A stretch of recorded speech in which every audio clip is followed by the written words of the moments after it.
section 1.2e is using the zero factor theorem, where we know if we have a and b and we have the product a times b equals 0, then either a or b equals 0. So we must consider both options. So in this section, we're going to get a trinomial that's either factored like this one or not factored like this one. Either case, we want it in factored form. So we have a number times a number, and we'll set each of those equal to 0 and solve. So to solve quadratic equations, it's basically put everything to one side in standard form, use your AC method and factor, but once you get to the factoring part, set each of those factors equal to 0 and solve, okay? So we start off with two, both this one and this one, that are completely factored. Do you guys agree that this is something times something? Right? We don't know what x is, but it's like, oh, x was 5. That would be 2 times 6, right? That is a number times a number. We don't know anything about those numbers other than when we multiply them, they equal 0. So what does that mean? It means either this number or this number is 0. Let's see how that happens. So what you do is you set x minus 3 equal to 0, and you set x plus 1 equal to 0, and you solve. Okay? So a lot of these are going to be simple solving problems where it's just a matter of moving, your number over. So in order to solve for x, what do we need to do? Add 3 to the other side. Is everybody okay with that?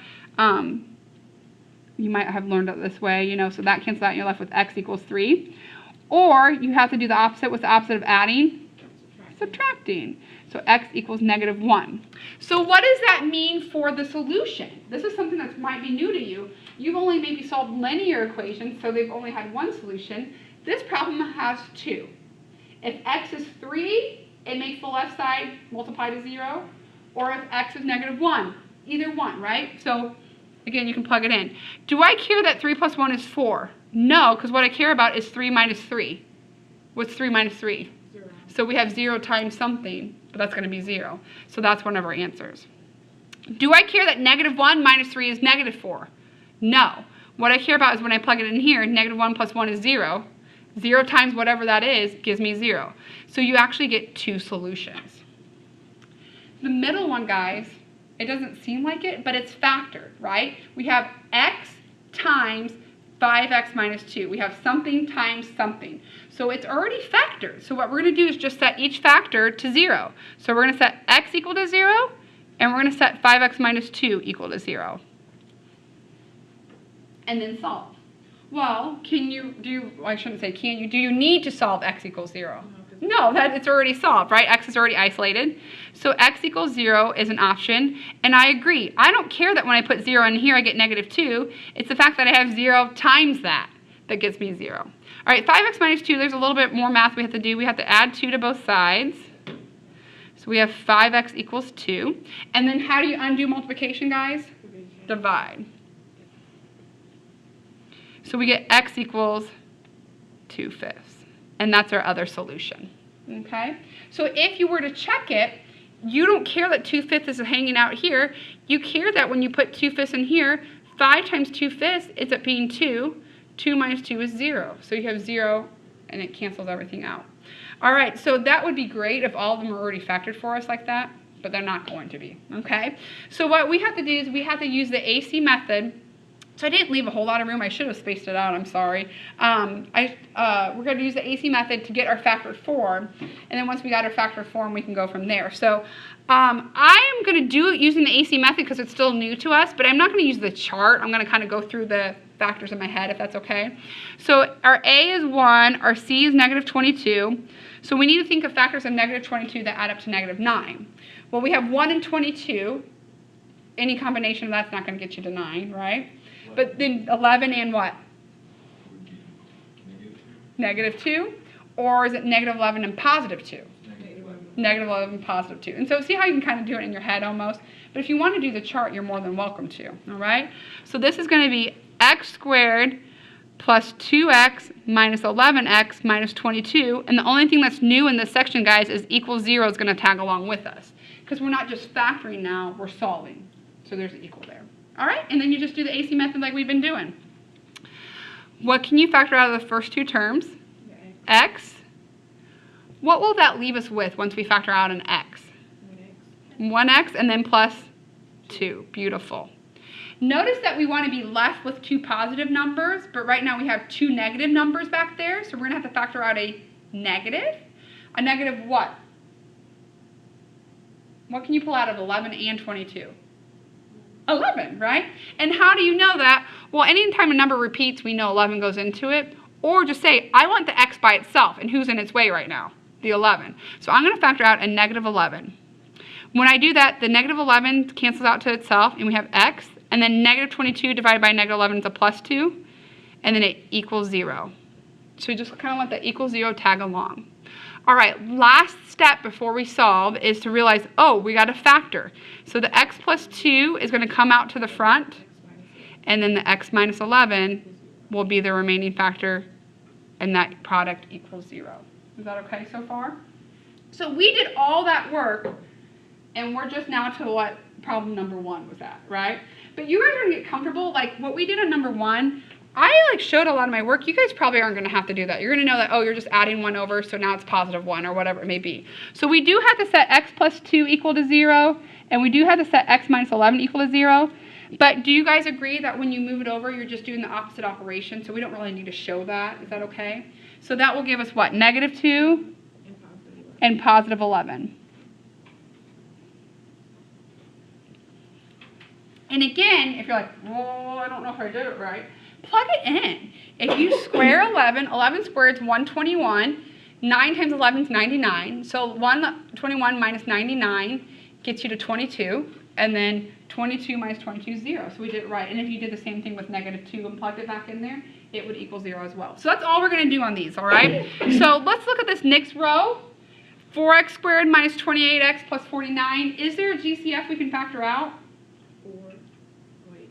Yeah, you think 4, and then you get to 49, I go, 49 just ruined it for us, so we can't do 4, right? So this actually is kind of a big AC. What is 4 times 49?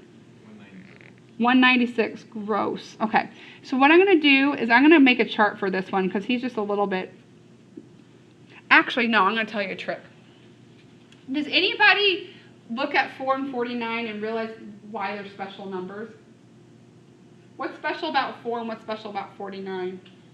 They're both square roots. They're both squares. They're both perfect squares, right? What's the square of 4? 2. What's the square root of 49? 7. What do you get when you make the product, though? What's 2 times 7? 14. What's 14 times 14? 28. No, tell me. Oh, 14. 196. So a hint to you guys. Anytime your A and your C are square roots, when you multiply them, they make a perfect square. So notice 196, throw that in your calculator. What's the square root of 196? 14. And why does that help us? What if we have negative 14 and negative 14? What do we get? Wait, how'd you get 14? Okay, so in your calculator, whenever you notice that your A and your C are both perfect squares, then your AC will be a perfect square as well, okay? So I notice 4 is a perfect square, and I notice 49 is a perfect square. So I'm going to take the square root of 196 because I know it should be a perfect square. And you get 14. Okay? And so it's going to be negative 14 since the middle adds up to a negative. It'd be positive 14 if that was a plus 28x, okay? So anytime these are perfect squares, just be suspicious. Could we have gotten it by doing 1, 2? Yeah, but you'd have to go all the way down to 14. So we'll do 4x squared minus 14x minus 14x plus 49 equals 0. So anytime you notice that your A and your C are perfect squares, they will make a perfect square AC. And that might help you, not always, but that might help you get to the middle. All right, looking at 4x squared and 14x, we actually can factor out a number and a variable. 2 and an x. All right? 4 divided by 2 leaves you with a 2. X squared, take away an x, leaves you with an x. Negative 14 divided by 2 is a negative 7, but you took away his x. All right, the back half, notice the signs are the opposite of what we want. We want a positive and then a negative, and right now we have a negative and then a positive. So we want to factor out a negative, okay? The question is a negative what? 7. How'd you know that? You're right. Well, I divided by 2 and it was negative. Okay, so she knew that she wanted a 2 left, right? So it's like, how many times does 2 go into there? 7 times. So I need to pull that 7 out, so that leaves me with that 2. Is that what you're doing? Yeah.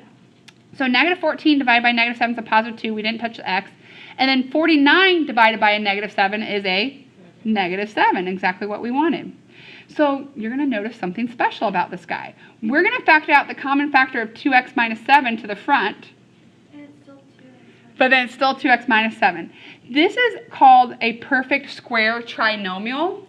And a perfect square trinomial just means that its product, its factored form, is a square, right? We could rewrite this as 2x minus 7 squared if we wanted. And sometimes that happens. So when we go to solve this, do we need to do 2x minus 7 equal to 0 twice? No, it's going to be the same answer, right? So we only have to worry about solving 2x minus 7 equals 0 once. Move the 7 over, you get a positive 7. Divide by 2, you guys get 7 halves. So that one's probably, I think, one of the more like tedious ones because it was a larger AC, and if you didn't notice the squares, like would you know all those tricks? In this class specifically, you guys probably will not have to worry about this.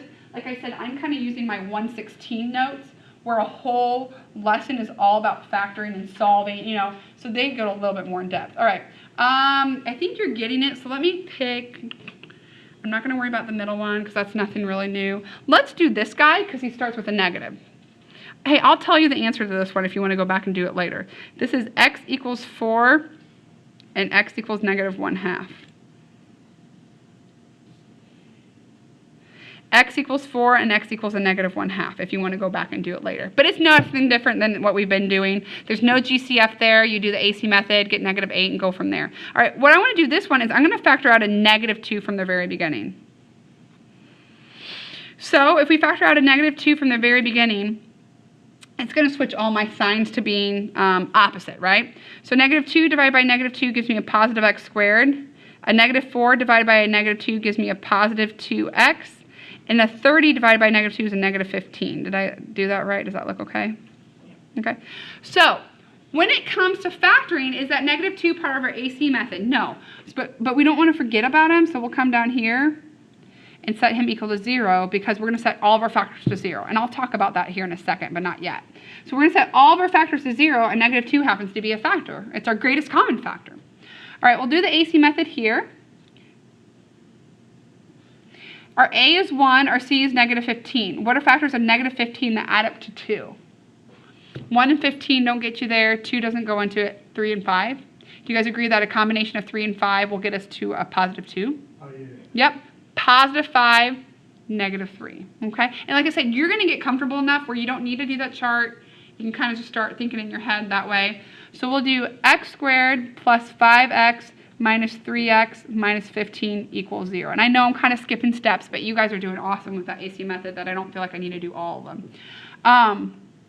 Pull out the x, and that's going to leave you with what? X plus 5. Perfect.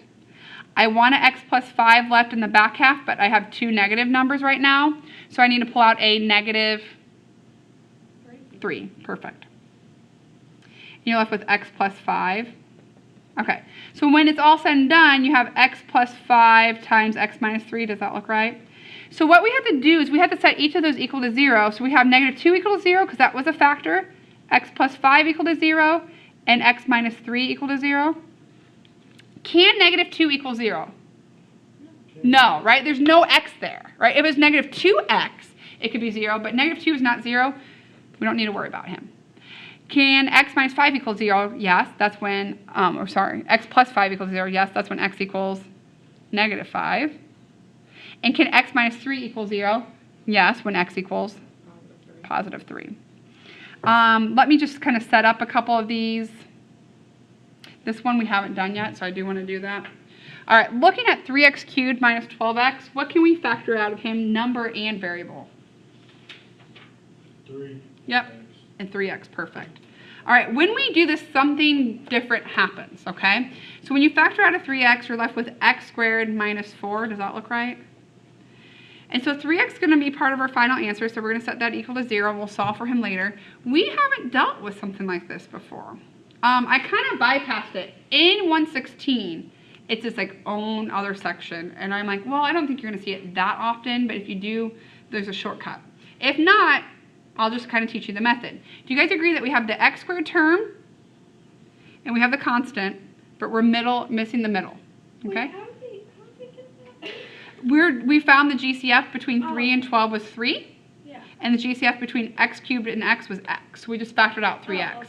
And so then 3, at least of that. So this we can actually rewrite as x squared plus 0x minus 4 equals 0.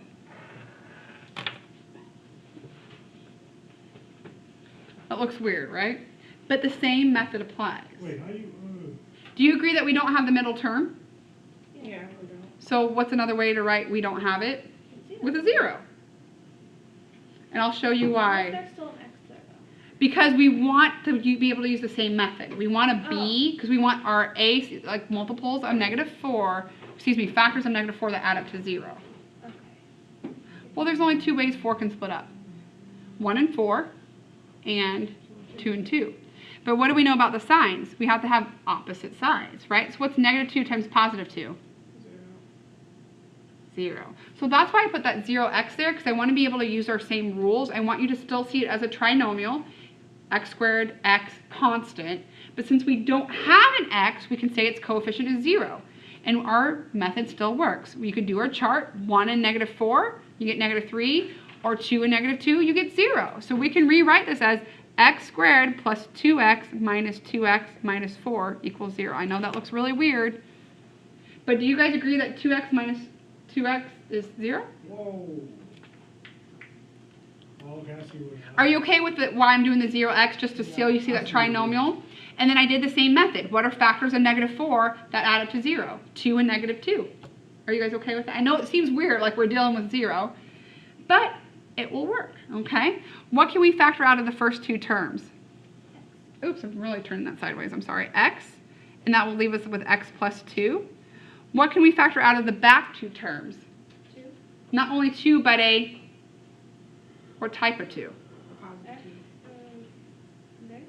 Negative, right? I have 2 positives, so how do I get rid of that negative? I need to factor out a negative. Negative 2 divided by negative 2 is a positive x. Negative 4 divided by negative 2 is a positive 2. Look at that, guys. We were able to factor it. X plus 2 times x minus 2. Gavin, I know you've kind of been working ahead and stuff. Did you know that right off the bat? I missed the negative 2. I didn't know, I forgot Okay. that could have been an answer. Because Okay. I just looked at the square root, x squared minus 4. And that's I another saw that. method, but realize 2 positives make a positive, but 2 Right. negatives make a positive. Kinda Okay. forgot about that. So guys, this is called, he's a special guy, and I'll try to point him out as much as possible and teach you the shortcut when we see him, so you don't have to do all this stuff every time. He's called a difference of squares. Do you agree that x is squared? Do you agree that 4 is a perfect square? Yep. And we don't have a middle term? How you factor differences of squares is you just split them into 2. How do you split x squared up? X and x. How do you split 4 up? 2 and 2. And how do you get rid of that middle term? You have to have opposite signs. And so that's kind of how I teach. Like I said, that's a whole lesson when I teach 116 is about differences of squares. But anytime you see a difference of squares, it'll always be the square root of the first, x, the square root of the second, 4, with opposite signs, okay? So we're not done. We still have to solve all this stuff. Okay? Yeah. So what do we have? X equals 0. Notice he's different. Sorry, I keep turning it. Notice he is different than this. This had no variable. Negative 2 can't be 0. But this, if x was 0, 3 times 0 could be 0, right? So if you have a variable you can solve, how would you solve that? Just divide both sides by 3. You get 0. What's this going to be? Negative 2. And what, positive 2? Whew. I'll get you started on this one, but I don't think we need to do it because I think you're understanding it. The only thing that's kind of different about this one is that we, again, have a GCF that we want to pull out that has both a number and a variable. So, 2x, exactly. So we'll factor out a 2x, which will leave us with, what, x squared minus 2 minus 15. Oops, 2x, sorry. Equals 0. Does that look right? Yep. And then you would do what we've been doing, okay? But I think, are you guys want me to do this one, or are you doing okay? Hold on, let me see if I can do it myself. Yeah, maybe how about I give you, yeah, that's perfect. I'll give you time to do it yourself, okay? So you know that 2x is going to just tag along. He's going to be part of your final answer. But then do the AC method with x squared minus 2x minus 15. So factors of negative 15, that will add up to that negative 2. Think about it and rewrite it that way.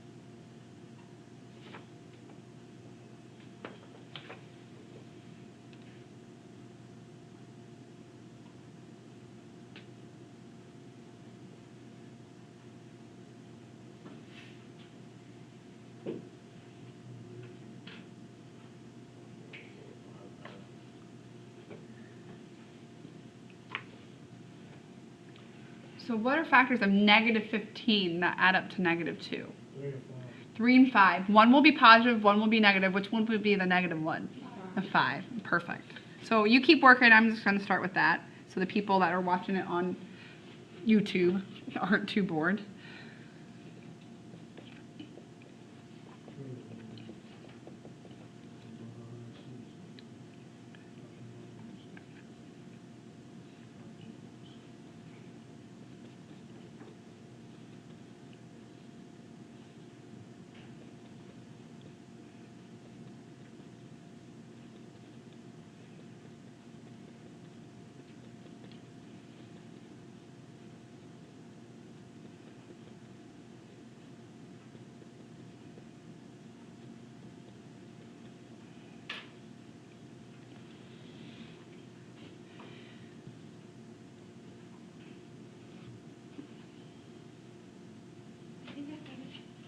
You get 5 and negative 3? Yeah. Yay! See, and what's kind of nice about having you do it on your own, you might not have put it in the same order as me. So you might have wrote 8x squared, or excuse me, x squared plus 3x minus 5x. But you still get to the same answer, and that's what matters. So on mine, I could only factor on x from the beginning. You would have been able to too, but you would have had x plus 3 left. And then you would have been able to factor out a negative 5, but you would have had x plus 3 left. And so what were factored out was x plus 3 and x minus 5 remained. How I wrote it, I factored out an x and I was left with x minus 5. So then when I came to the back half, I factored out a 3 and I was left with x minus 5.